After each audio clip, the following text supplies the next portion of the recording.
Hello বন্ধুরা, তোমাদের মাঝে ফিরে এলাম বড়লোক ঘরের ছোট বউ ধারাবাহিকের ৮৬তম পর্ব নিয়ে। তো চলো বিস্তারিত জেনে আসি। তবে তোমরা যারা এই চ্যানেলটিতে নতুন আছো তারা কিন্তু অবশ্যই এই চ্যানেলটি সাবস্ক্রাইব করতে ভুলো না। তো চলো বিস্তারিত গুলো জেনে আসি। সকলে মিলে যখন মজা করতে থাকে ঠিক সেই মুহূর্তে দেববাবু সেখানে এসে হাজির হয় এবং দেববাবু জানিয়ে দেয় যে সে আজকে রাতেই বেনারস চলে যাবে সেখানে ওই মন্দির দর্শন করার জন্য। এতে করে তখন দুর্গাদেবী তার নিজের মনের ইচ্ছা জানায়, তারও যে মনের ইচ্ছে রয়েছে অনেকগুলো বছর ধরে যে সে ওই বেনারস যাবে এবং সেই মন্দির প্রদর্শন করবে। এতে করে তখন অহনা মনে মনে বলে যে এবার আমিও চাই মা আপনার এই সমস্ত ইচ্ছে পূরণ করার জন্য, আমি এবার এই সমস্ত ইচ্ছে আপনাকে পূরণ করব।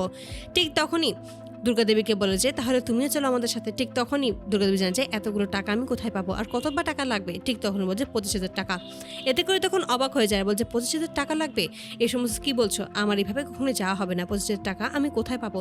ঠিক তখনই দুর্গাদেবীর ভাবি বলছে কি সমস্ত বলছেন আপনি দিদি, আপনার এত ছেলে রয়েছে, তারা সকলে মিলে দিলে ঠিকঠাক মতো হয়ে যাবে, আপনি এখন টাকার চিন্তা করছেন। ঠিক তখনই দুর্গাদেবী জানায় যে আসলে আমি এই সংসার যাওয়ার পর অনেক কিছু দেখেছি শিখেছি, তাই এখন আর কোনো কিছুই বলতে ইচ্ছে করে না। নিজের সমস্ত ইচ্ছেগুলো নিজের মনের ভিতর চাপিয়ে রাখার ইচ্ছেই হয়, কোনোভাবেই আমি চাপিয়ে রাখতে পারি, সেখানে আমার আর কোনো সমস্যা হয় না।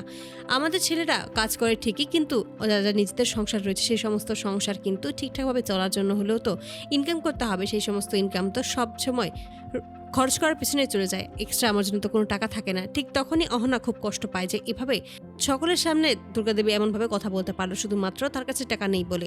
ঠিক তখনই অহনা সকলের সামনে বলে যে মা আমি সত্যি আপনাকে বলছি আপনিও একদিন বেনারস যাবেন। এতে করে তখন অর্জুন বলেছে কি সমস্ত বলছো তুমি অহনা, মা কি একা যাবেন আগে? ঠিক তখন বলছে কেন, আপনি কি সাথে যাবেন? আপনি কি আপনার সমস্ত কিছু ছেড়ে মাকে নিয়ে যেতে পারবেন?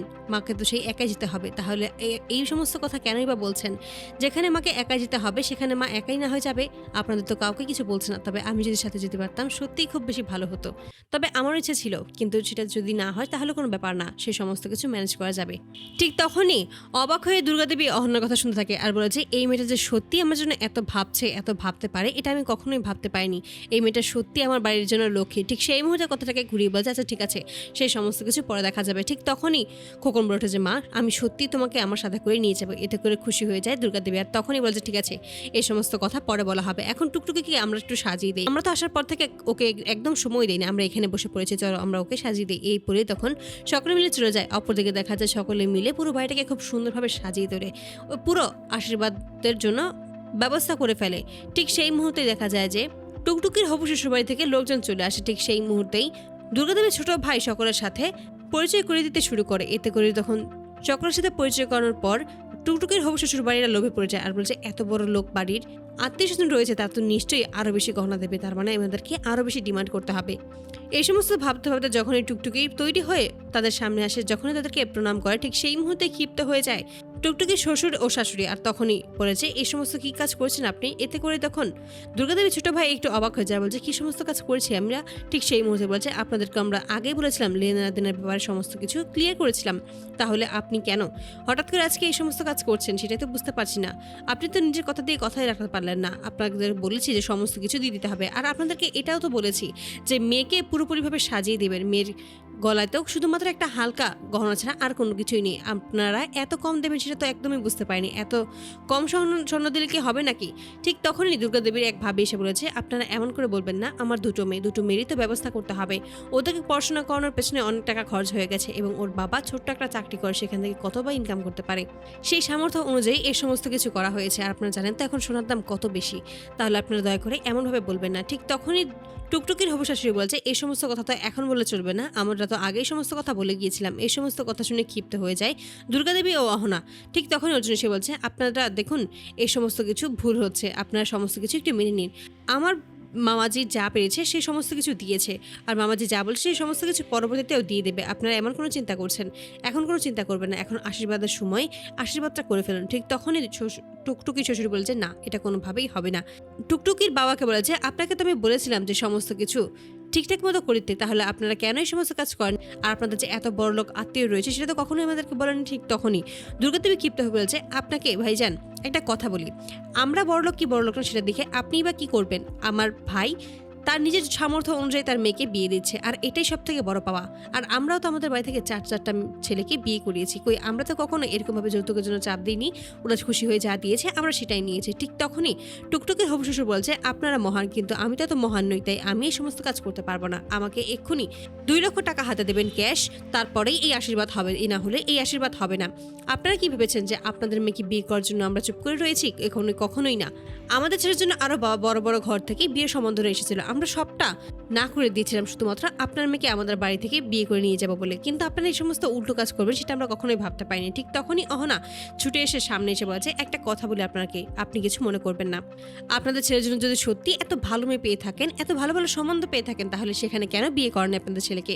আপনাদের কি ওই মেয়েদের পছন্দ হয়নি, নাকি ওই মেয়েদেরই আপনার ছেলেকে পছন্দ হয়নি, কোনটা? এতে করে তখন চুপ যায়। আর তখন বলছে, কি সমস্ত বলতে চাইছো তুমি? আর এই মেয়েটাই বেঁকে? ঠিক তখনই অহনা বলছে, আপনার কোথাও ভুল হচ্ছে। আপনাকে একটু আগেই বলা হয়েছে যে আমি অর্জুন সেনের স্ত্রী, তাই আপনি ভুলে যাচ্ছেন। ঠিক তখনই বলছে, এই সমস্ত কথা এখানে চলবে না। ঠিক তখনই দুর্গাদেবীর বড় ভাই বলে যে, বৌমা তুমি একটু চুপ করে থাকো, এই সমস্ত কথা এখন বলো না। তোমরা শিক্ষিত মানুষ, তোমরা গ্রাম শহরের মানুষ, তাই তোমাদের সমস্ত বিষয় আলাদা এবং আমাদের বিষয়টাও আলাদা। ঠিক তখনই অহনা বলছে, মামাজি এখানে আলাদা কোনো বিষয় নেই, এটা সবার ক্ষেত্রে সমান। আর ঠিক তখনই দেবা বলে যে, হ্যাঁ আমি একদম অহনার সাথে একমত। অহনা যা বলছে সে সমস্তটাই সত্যি কথাই বলছে, ও একদম ঠিকঠাক কথাই বলছে। এটাই তো হয়ে এসেছে আর এটাই তো সত্যি, তাহলে আমরা কেন এটা মানতে পারবো না? এটাই হবে। এতে করে তখন ক্ষিপ্ত হয়ে যায় আর বলছে, না এই বিয়েটা কোনোভাবেই হবে না।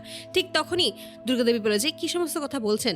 যদি সত্যি এত বড় লোক ঘর থেকে আপনাদের ছেলের জন্য সম্বন্ধ এসেই থাকে, তাহলে আমাদের বাড়ির মেয়েকে কেন পছন্দ করেছিলেন? কেনই বা এখান থেকে যৌতুক নেওয়ার চেষ্টা করেছিলেন? কেন অন্য কোথাও বিয়ে করলে কি যৌতুক নিতে পারবেন না? এই জন্য কি এতে করে চুপসে যায় তারা সকলে, কিন্তু কি বলবো কিছুই বুঝতে পারে না। তখনই অর্জুন এসে বলেছে, অহনা তুমি একটু চুপ কর। ঠিক তখনই অর্জুনকে অহনা বলছে, কেন? আপনি নিজেও তো অন্যায়ের বিরুদ্ধে রুখে দাঁড়াচ্ছেন না। যেখানে আপনার মামাজিকে অপমান করা হচ্ছে, আপনাদের পুরো পরিবারটাকে অপমান করছে, সেখানে আপনি চুপ করে আছেন। আর যে কথা বলছে তাকেও চুপ করে দেওয়ার চেষ্টা করছেন। এটা কি আপনি ঠিক করছেন? এটা একদম ঠিক করছেন না। ঠিক তখনই টুকুন বলছে, আপনাদেরকে একটা কথা বলি, আপনাদের যা যা নিয়মকানুন আছে সেই সমস্ত কিছু তো আপনারা পরেও করতে পারবেন। আর আপনারা তো আগেই বলে গেছেন যে এই সমস্ত টাকার হিসাব বিয়ের দিনই হবে, তাহলে আশীর্বাদের সময় এসে এই সমস্ত টাকার কথা বলার কি মানে আছে? এটাই তো বুঝতে পারছি না। ঠিক তখনই টুকটুকের হবু শ্বশুর বলেছে, কারণ তখন তো আপনাদের কারো কথাই জানানি, আপনাদের যে এত বড় বড় চাকরি করেন সেই সমস্ত কিছুই তো বলেনি, তার জন্যই তো এরকম একটা পরিস্থিতি তৈরি হলো। এতে করে তখন ক্ষিপ্ত হয়েছে দুর্গাদেবী আর বলছে, নিজের মুখটা সামলে কথা বলুন। অহনা তখন বলে যে, আপনারা এরকম এতটা নিচে নামতে পারবেন এটা আমি কখনোই ভাবতে পারিনি। ঠিক তখনই দুর্গাদেবীর ছোট ভাই বলেছে, অহনা কিন্তু একদম ঠিক কথাই বলেছে, এভাবে যে আপনারা এমনভাবে করতে পারবেন এটা আমরা কখনোই ভাবতে পারিনি। ঠিক তখনই বলছে, এত কোনো কথা আমরা শুনতে চাই না, আমরা শুধুমাত্র এটাই বলতে চাই, যদি এখন আপনারা 2 লক্ষ টাকা দিন তাহলে এই আশীর্বাদটা হবে, আর যদি তা না হয় তাহলে কখনোই হবে না। ঠিক তখনই টুকটুকি ভেঙে পড়ে। ঠিক তখনই অহনা টুকটুকির কাছে এসে বলছে, টুকটুকি তুমি একদম ভেঙে পড়বে না, সমস্ত কিছু ঠিকঠাকভাবেই হবে, তুমি কোনো চিন্তা করো না। তখনই ওই মহিলার উদ্দেশ্যে বলে যে, আপনারা এই বিয়েটা করাবেন কি করাবেন না সেটা পরের হিসাব, কিন্তু আপনারা যে এই সমস্ত কাজ করছেন এতে করে যে আপনাদের নামে যদি আমরা পুলিশে কমপ্লেন করি তাহলে যে আপনাদের সবাইকে জেল যেতে হবে, এটা কি আপনারা বুঝতে পারছেন? এতে করে সবাই চুপ হয়ে যায়, কি বলবো বুঝতে পারেন। ঠিক তখন বলছে, আমি শুধুমাত্র একবার পুলিশকে এখানে ডাকবো এবং সমস্ত কিছু খুলে বলবো, আপনারা যে কি করা হয় সেটা দেখবেন। এবার শুধু আপনারা তো ভালো কথায় কাজ হবে না, এটা আমি খুব ভালোভাবে বুঝতে পেরেছি, তবে এবার পুলিশকে দিয়েই আপনাদের সমস্ত কাজ হাসিল করাতে হবে। তারপরে দেখা যায় যে সেখানে পুলিশ চলে আসে এবং পুলিশকে দেখার পরে সকলে মিলে চুপসে যায় এবং সকলের কাছে হাত জোড় করে ক্ষমা চেয়ে বলা যে, আমরা কোনো কিছুই নেব না, কোনো যৌতুক আমরা নেব না, কিন্তু দয়া করে আমাদেরকে জেলে দেবেন না। আমরা টুকটুকিকে শুধুমাত্র মেয়েটাকেই আমরা নিয়ে যাবো, আপনারা যদি কখনো দিতে চান তো দেবেন, আর যদি না দিতে চান তাহলে কোনো কিছু দিতে হবে না, আমরা এই সমস্ত কিছু জানিয়ে দিলাম।